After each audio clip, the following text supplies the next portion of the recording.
Hello friends, welcome to my channel. आज मैं आपको बताने वाली हूँ घर में पूजा पाठ करने का सही तरीका क्या है जिससे हमें शीघ्र लाभ मिल सकता है। हर भगवान का अपना महत्व होता है। हिंदू धर्म में कई देवी देवताओं की अलग अलग समय पर पूजा करने का विधान होता है और हर एक देवी देवता की उपासना करने की विधि भी अलग अलग होती है। सनातन परंपरा में पूजा पाठ का विशेष महत्व माना गया है।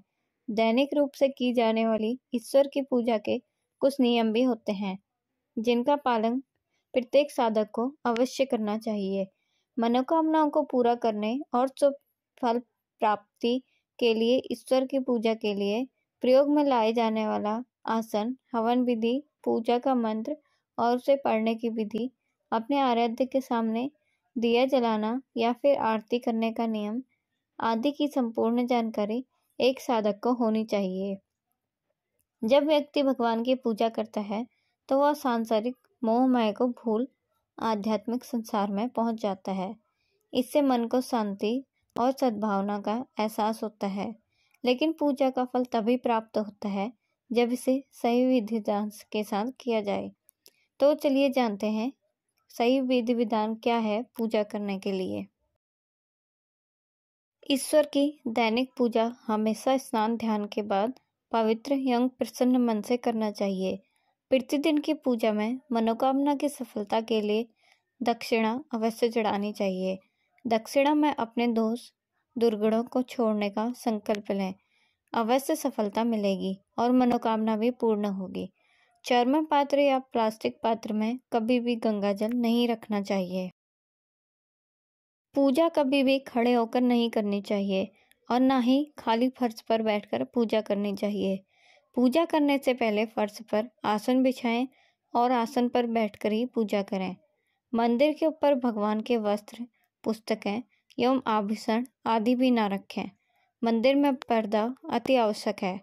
अपने पूज्य माता पिता तथा पितरों का फोटो मंदिर में कभी नहीं लगाना चाहिए। उन्हें घर के नैतिक कोड में स्थापित करें। बिना सिर ढके कभी भी पूजा नहीं करनी चाहिए। मान्यता है कि बिना सिर ढके पूजा करने से इसका फल नहीं मिलता है।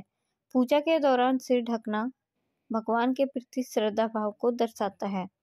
पूजा के दौरान सिर ढकने के धार्मिक के साथ वैज्ञानिक कारण भी बताए गए हैं। इसलिए स्त्री हो या पुरुष पूजा के दौरान सिर जरूर ढकें। इस बात का भी ध्यान रखें कि पूजा का स्थान घर के फर्श से थोड़ा ऊपर होना चाहिए, क्योंकि भगवान अतुल्य और श्रेष्ठ हैं।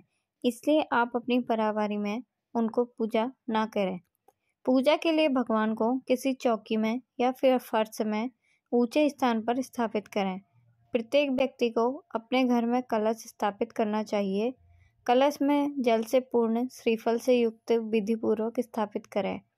यदि आपके घर में श्रीफल कलश में उग जाता है तो वहाँ सुख एवं समृद्धि के साथ स्वयं लक्ष्मी जी नारायण के साथ निवास करती हैं। तुलसी का पूजन भी रोजाना आवश्यक है। पूजा करते समय आपका मुख पूर्व दिशा में होना चाहिए। पूजा के दौरान जलाए गए घी के दीपक को बाईं ओर रखना चाहिए।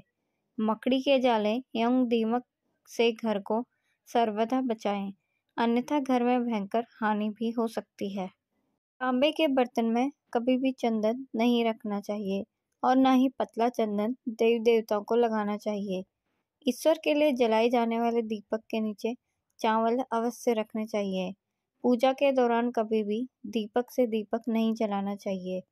दैनिक पूजा में ईश्वर की सुबह शाम आरती करनी चाहिए। यदि संभव हो तो आप 5 बार भी कर सकते हैं। वैसे तो दिन भर में कम से कम एक बार अवश्य आरती करनी ही चाहिए। अपने आराध्य की पूजा हमेशा पूर्व, उत्तर या ईशान कोण की ओर मुख करके करनी चाहिए। पूजा करते समय कभी भी हमारी पीठ देवी देवताओं की तरफ नहीं होनी चाहिए। कपूर का एक छोटा सा टुकड़ा घर में नित्य अवश्य जलाना चाहिए, जिससे वातावरण अधिकाधिक शुद्ध हो। शुद्ध वातावरण में धनात्मक ऊर्जा बढ़े। अगर आपको मेरी वीडियो पसंद आए तो चैनल को सब्सक्राइब कीजिए और शेयर कीजिए ताकि मैं रोज़ नई वीडियो आपके लिए ला सकूं।